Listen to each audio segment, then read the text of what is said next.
जनहित में आज सबसे पहले बात क्रिकेट की करेंगे।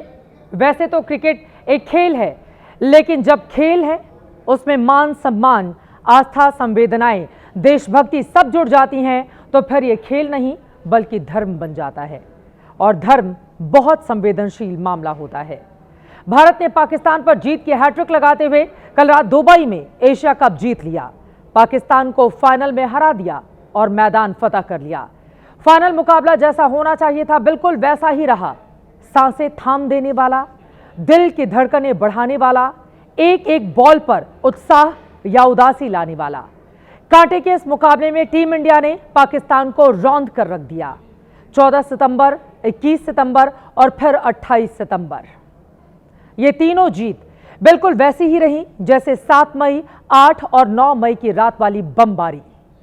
और इस तरह एशिया कप की ये जीत भी ऑपरेशन सिंदूर का ही एक हिस्सा हो गई। लेकिन उसके बाद क्या हुआ?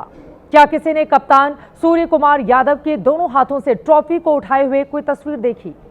नहीं देखी, ना ही आप देख पाएंगे, क्योंकि एशियन क्रिकेट काउंसिल का जो पाकिस्तानी चीफ है वो ट्रॉफी लेकर मैदान से भाग गया।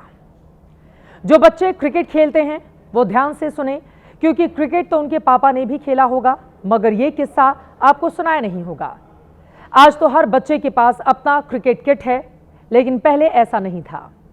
तब एक ही बल्ले से पूरा का पूरा मोहल्ला खेल लेता था, लेकिन हर टीम में एक दो ऐसे नमूने जरूर होते थे जो आउट होने पर रोने लगते, एक्स्ट्रा चांस मांगते, सुर्री बॉल या 2 टप्पे वाली बॉल मांगते थे, और फिर भी अगर आउट हो जाए तो बैट लेकर ही भाग जाते और पूरा का पूरा खेल बिगाड़ कर रख देते। मोहल्ले तक तो ऐसे नमूने फिर भी ठीक हैं, लेकिन अब अंतर्राष्ट्रीय स्तर पर भी एक ऐसे ही नमूने का कारनामा सामने आया है। आप क्रिकेट के 3 ही फॉर्मेट जानते हैं, टेस्ट, वनडे और 2020 क्रिकेट। लेकिन आज 2 नई कैटेगरी आप नोट करें, बच्चों का क्रिकेट और टुच्चों का क्रिकेट। 40 साल पहले कोई बैट बॉल लेकर भागता था तो वो बच्चों का क्रिकेट कहलाता था, उसमें बचपना था। लेकिन कल पाकिस्तान ने दुबई में जो किया वो टुच्चों का क्रिकेट है। चोरों की तरह ट्रॉफी लेकर भाग जाना घोर टुच्चापन ही कहलाएगा। और दुबई में पाकिस्तान के टुच्चेपन की नई इबारत लिखने वाले इस किरदार को भी आप गौर से अच्छी तरह से देखें, क्योंकि क्रिकेट में इतना बेशर्म व्यक्ति आपने पहले नहीं देखा होगा। यह पाकिस्तान क्रिकेट बोर्ड यानी पीसीबी का अध्यक्ष मोहसिन नकवी है, जो एसीसी का अध्यक्ष भी है, और बदकिस्मती से पाकिस्तान का गृह मंत्री भी यही नकवी है। शहबाज शरीफ और आसिम मुनीर के रहमो करम से पीसीबी का अध्यक्ष बना मोहसिन नकवी ऑपरेशन सिंदूर के वक्त अपना रंग दिखा चुका था। भारत के खिलाफ खूब जहर उगलता था, भारत विरोधी बातें करता, और अब यही हरकत इसने क्रिकेट के मैदान में दुबई में रिपीट की है। टीम इंडिया ने मैच जीतने से काफी पहले बता दिया था कि वो आतंकवादियों के हमदर्द इस बेगैरत आदमी मोहसिन नकवी के हाथों से ट्रॉफी नहीं लेंगी। उस जिहादी माइंडसेट के नकवी से जो इसी एशिया कप में पाकिस्तानी टीम को अपने फौजियों की तरह प्रमोट कर रहा था, जो खुद इस मैच को जंग बता रहा था। नकवी के हाथ से ट्रॉफी ना लेने का फैसला मैच में हाथ ना मिलाने के फैसले की तरह पहले से तय था। पाकिस्तान को भी पता था कि मोहसिन नकवी की भद्द पिटेगी, लेकिन नकवी पॉलिटिक्स खेल रहा था। पाकिस्तानी टीम को मैदान पर आने में इसलिए भी 1 घंटा लगा क्योंकि नकवी ट्रॉफी देने पर अड़ा हुआ था। बड़ी ही बेशर्मी के साथ मोहसिन मैदान में आया, पोडियम पर भी जा चढ़ा, खुद को एसीसी का अध्यक्ष बताकर अपनी ऐंठन दिखाता रहा। लेकिन टीम इंडिया ने भी मैदान पर ही अपना शांति आंदोलन शुरू कर दिया। भारतीय खिलाड़ी मैदान में ही बैठ गए। कोई रील बना रहा था, कोई मोबाइल चला रहा था, कोई घर के लोगों से लाइव जुड़ा हुआ था। खिलाड़ी आपस में बातें कर रहे थे और इशारा साफ था कि मियां मोहसिन नकवी पोडियम से दफा हो जाओ, तुमसे ट्रॉफी नहीं लेंगे। जिस पाकिस्तान के मंत्री के हाथ हमारे बेकसूर लोगों के खून से रंगे हुए हों, उसके हाथों हमें कुछ भी मंजूर नहीं। कुछ दूरी पर खड़ा मोहसिन नकवी भारतीय टीम को ताकता रहा। मुगालते में था कि टीम इंडिया को उसी से ट्रॉफी लेनी ही पड़ेगी, लेकिन हमारी टीम ने मन बना लिया था कि किसी भी पाकिस्तानी से ट्रॉफी नहीं लेंगे। टीम इंडिया के हौसले और जज्बे के आगे आखिरकार मोहसिन नकवी की जिद टूटी और पैरों ने भी उसका जवाब दिया। लेकिन इसके बाद उसने जो किया, जो पाकिस्तान की फितरत में शुरू से है, लेकिन क्रिकेट के मैदान पर उससे ऐसी उम्मीद पाकिस्तानियों को भी नहीं होगी। युद्ध के मैदान से भागने का पाकिस्तान का इतिहास है। 1965, 1971, 1999 की बात दुनिया को पता है, लेकिन मोहसिन नकवी जब मैदान छोड़कर भागा तो बेहद गिरी हुई हरकत करके पाकिस्तान का चरित्र भी वो गिरा गया। वो अपने साथ एशिया कप की ट्रॉफी भी उठा ले गया। सीधे साफ शब्दों में कहें तो जो टीम इंडिया की मिल्कियत थी उसे मैदान से चुराकर यह व्यक्ति भाग गया। मोहसिन नकवी की दलील है कि बतौर एसीसी अध्यक्ष वो ही इस ट्रॉफी को विजेता टीम को दे सकता है, लेकिन उसका दावा कितना खोखला है अब आप सबूत देखिए। पहली तस्वीर 2022 एशिया कप फाइनल की है, जिसे श्रीलंका ने जीता था।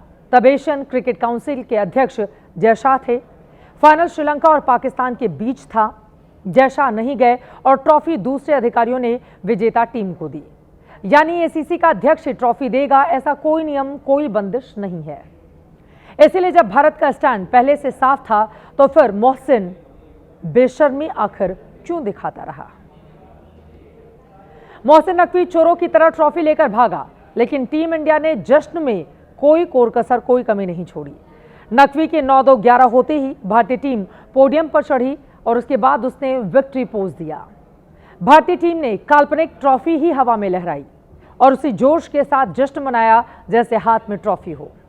पाकिस्तान को मैच में तो हराया ही, मैच के बाद भी पाकिस्तान को खून के आंसू रुलाने पर मजबूर कर दिया। वो बहुत अच्छी फीलिंग थी पूरी टीम के लिए, पूरे देश के लिए। कंट्रोवर्सी तो नहीं बोलूंगा मैं, अगर आपने देखा होगा सही से तो ट्रॉफी तो देखी होगी आप। जो असली ट्रॉफीज आप जीतते हो वो है जो लोगों का मन जीतते हो, जो प्लेयर्स है उनका भरोसा जीतते हो, जो सपोर्ट स्टाफ है जो उन्होंने भरोसा दिखाया है, जो लोग बिहाइंड द सीन्स काम करते हैं, वो असली ट्रॉफीज है। देश पूरी खुशियां मना रहा है।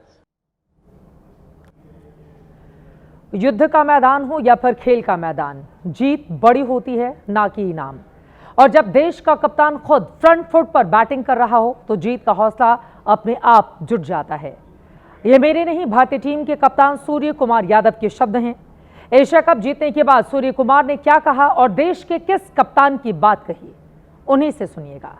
लेकिन उसके पहले पाकिस्तान के हारने और फिर चोरों की तरह ट्रॉफी लेकर भागने की बाकी स्टोरी भी सुनिए। ये रात 12 बजे से 1 बजे के बीच उस 1 घंटे की बात है जब भारत से हारकर पाकिस्तानियों का रोम रोम जल रहा था। उनके तन मन में भयंकर आग लगी हुई थी। पाकिस्तान की टीम और उसका क्रिकेट बोर्ड उतना ही लुटा पिटा महसूस कर रहा था जितना 10 मई के बाद शहबाज शरीफ और आसिम मुनीर महसूस कर रहे थे। रात 12 बजे मैच खत्म हुआ। जैसे ही रिंकू सिंह ने विनिंग चौका लगाया, इसके ठीक 20 मिनट के बाद प्रधानमंत्री नरेंद्र मोदी ने एक्स हैंडल पर पोस्ट करके इस जीत में सिंदूरी रंग और गाढ़ा कर दिया। पीएम ने लिखा, खेल के मैदान पर ऑपरेशन सिंदूर, परिणाम फिर वही रहा, भारत जीत गया। हमारे क्रिकेटर्स को बधाई। मोदी ने इस जीत को ऑपरेशन सिंदूर का हिस्सा बना दिया। पाकिस्तान को याद दिला दिया कि ऑपरेशन सिंदूर ऑन है, बैटलफील्ड में भी, क्रिकेट फील्ड में भी। और इसके बाद टीम इंडिया को भारत से जो ताबड़तोड़ बधाइयां मिलनी शुरू हुई, उस हर बधाई में ऑपरेशन सिंदूर का फीलिंग टच था।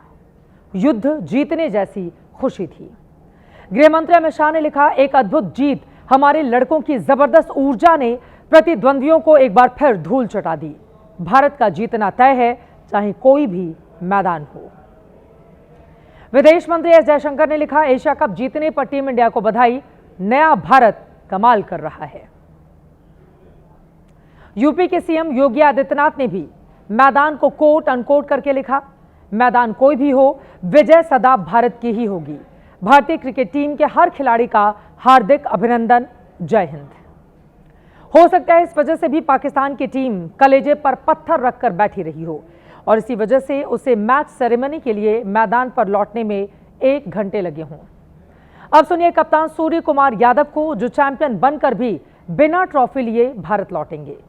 सूर्य कुमार ने कहा कि ट्रॉफी नहीं, जीत बड़ी है, क्योंकि इसमें देश का कप्तान और हर भारतीय बैटिंग कर रहा था।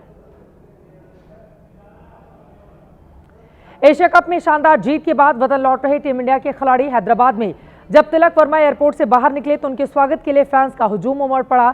तिलक वर्मा ने कल खेले गए फाइनल में टीम को मुश्किल से निकालते हुए जबरदस्त जीत दिलाई। तिलक वर्मा ने मैच में नाबाद 69 रन की पारी खेली थी और टीम इंडिया को विजय का तिलक लगाया था। ये तस्वीरें आपके सामने हैं, तिलक वर्मा की ये तस्वीरें हैं। यकीनन अपने इस खिलाड़ी को देखने के लिए आप देखिए एयरपोर्ट के बाहर प्रशंसकों का हुजूम किस तरह से उमड़ा हुआ था। उन्होंने भी अपने फैंस को निराश नहीं किया, हाथ हिलाकर सभी का अभिवादन स्वीकार किया। जीत का ये जो तिलक उन्होंने हिंदुस्तान के माथे पर लगाया है, हर हिंदुस्तानी को फख्र करने का, गर्व करने का मौका दिया है। यकीनन फैंस काफी देर से, घंटों से उनका इंतजार करते रहे। फैंस का हुजूम उमड़ा हुआ था। तिलक वर्मा ने कल खेले गए फाइनल में टीम को मुश्किलों से निकालते हुए जबरदस्त जीत दिलाई। तिलक वर्मा ने मैच में नाबाद 69 रन की शानदार, जानदार, कमाल की पारी खेली थी और टीम इंडिया को इस तरह से उन्होंने विजय तिलक लगाया। अब हार्दिक पांड्या की तस्वीरें भी आपको दिखा देते हैं। हार्दिक पांड्या फाइनल मैच का हिस्सा भले ही ना रहे हों, लेकिन हमने आपसे जिक्र किया कि किस तरह से उन्होंने पाकिस्तान की ट्रोलिंग करने में कोई कोर कसर नहीं छोड़ी। पाकिस्तान को जलाने का हर हथकंडा उनकी ओर से अपनाया गया और हार्दिक पांड्या भी जब बाहर निकले उस समय की तस्वीरें आपके सामने हैं। सभी के चेहरे खिले हुए थे। और अब आपको सुना देते हैं जीत के बाद सूर्य कुमार यादव की ओर से क्या बड़ा बयान दिया गया। अच्छा लगता है जब देश के लीडर खुद बैटिंग करते हैं फ्रंट फुट पे। ऐसा लग रहा था उन्होंने स्ट्राइक ली और रन बनाए, बहुत अच्छा लगा देख के। और जब सर ही आगे खड़े हैं सबके, तो फिर प्लेयर्स तो खुल के खेलेंगे ही ना। नहीं, अच्छी फीलिंग है। सबसे इम्पोर्टेंट ये है कि देश पूरी खुशियां मना रहा है, वो सबसे अच्छा लग रहा है। और वापस जाएंगे और अच्छा लगेगा, और अच्छा करने के लिए और इंस्पिरेशन और मोटिवेशन मिलेगा। नहीं देखिए, वो मैं प्रेस कॉन्फ्रेंस में जब चल के आ रहा था तो मैंने सोचा ऐसा कि इतने भारतीय हैं हम लोग, कुछ छोटा चीज तो हम लोग सपोर्ट कर ही सकते हैं अपनी तरफ से। अगर कुछ अगर धीरे धीरे करके सब लोग हेल्प कर दें तो अच्छा ही हो जाएगा। तो मेरे मन से निकली हुई बात थी। मैं एक्चुअली पूरी लाइन कंप्लीट नहीं कर पाया उस time. Armed forces and victims of Pahalgam बोलना था, बट उसमें सब इतना फटाफट चल रहा था कि उतने अफरा तफरी में कुछ ज्यादा बोल नहीं पाया मैं। बट वो मेरी तरफ से जो मैं कर सकता हूँ उतना तो मैं कर ही सकता हूँ। टीम इंडिया के कप्तान सूर्य कुमार यादव को आपने सुन लिया है। जोशो खरोश से भरे हुए हमारे खिलाड़ी एक एक करके अब देश भी लौट रहे हैं और उनके बयान भी सामने आ रहे हैं। एशिया कप शुरू होने से पहले भारत में कई ऐसे लोग थे जो इस पक्ष में नहीं थे कि आतंकी देश के साथ क्रिकेट खेला जाए। ये तबका सड़कों पर जमकर विरोध कर रहा था, एक तरीके से सही भी था। पहले मैच में जब भारत ने पाकिस्तान टीम से हाथ नहीं मिलाया तब भी इन लोगों को इसमें कोई बड़ी बात नहीं लगी। इसे देशभक्ति का चूरन चटाने जैसा कहा गया। लेकिन कल जब टीम इंडिया ने एशिया कप जीतने के बावजूद एक पाकिस्तानी के हाथ से ट्रॉफी नहीं ली, तब भी इन लोगों को देशभक्ति का ये जज्बा नाटक जैसा लग रहा है। हमारी जानकारी के मुताबिक देश की कई सियासी पार्टियों और उनके बड़े नेताओं के मुंह से टीम इंडिया के लिए अब तक बधाई का एक शब्द भी नहीं फूटा है। मैं किसी का नाम नहीं लूंगी, आप खुद उनके सोशल मीडिया एक्स पर देख सकते हैं। वहां पर एकदम सन्नाटा है। बल्कि एक नेता को तो ऐसा लग रहा है कि कहीं भारत और पाकिस्तान का मैच फिक्स तो नहीं था। क्रिकेट के मैच के अंदर हमने देखा है, इतिहास बताता है कि मैचेस फिक्स होते हैं। इसका मतलब है ये फिक्सिंग हो सकता है, इसमें करोड़ों रुपए का लेन देन भी हो सकता है और बहुत मुमकिन है, इसीलिए इसकी इजाज़त दी गई। चोट जब कराची को लगती है, चीख जो है वो कांग्रेसी कुनबे की निकलती है। जो है वो हमारे देश के जो है वो शानदार खिलाड़ियों के साथ हैं या जो है वो इन आतंकवादियों के आकाओं के साथ है। अब वो पैसा अगर इनको देना ही होता तो ये कमाते क्या? खून का पैसा है, ये खून का सौदा किया है, हमारे सिंदूर का सौदा किया है भारतीय जनता पार्टी। कांग्रेस भारत को जीतता हुआ देखना ही नहीं चाहती है। भारत जीतता है और पाकिस्तान हार रहा है तो कांग्रेस को लगता है कि मैं ही हार गया। तो क्रिकेट के बल्ले से अब आतंकवादी मारे जाएंगे। पार्लियामेंट में आपने कहा कि ऑपरेशन सिंदूर जारी है,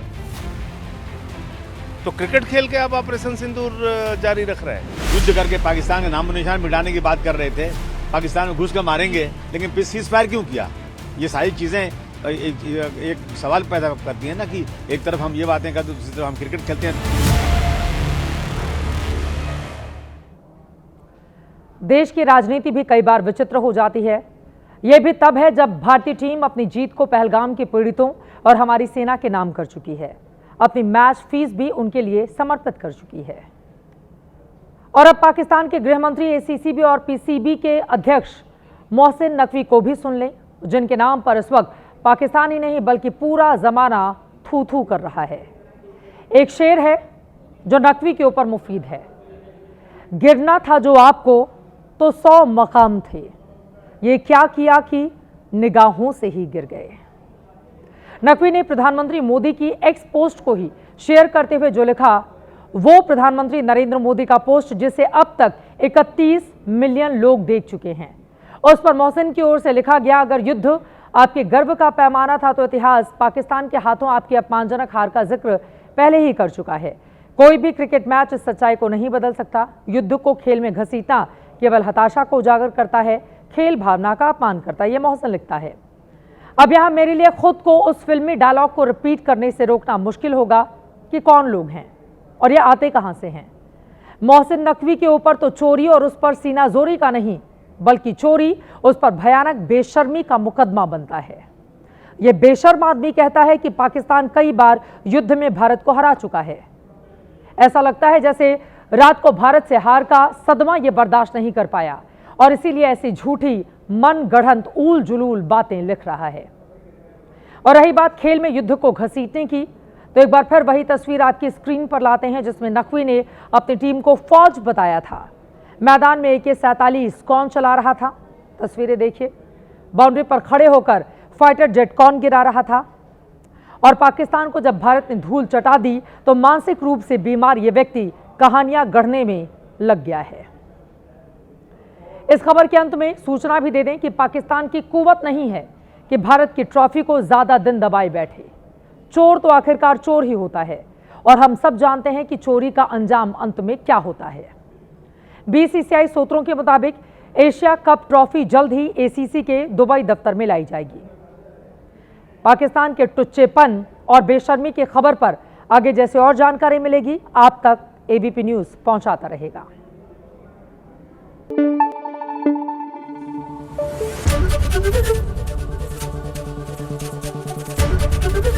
ABP न्यूज आपको रखे आगे।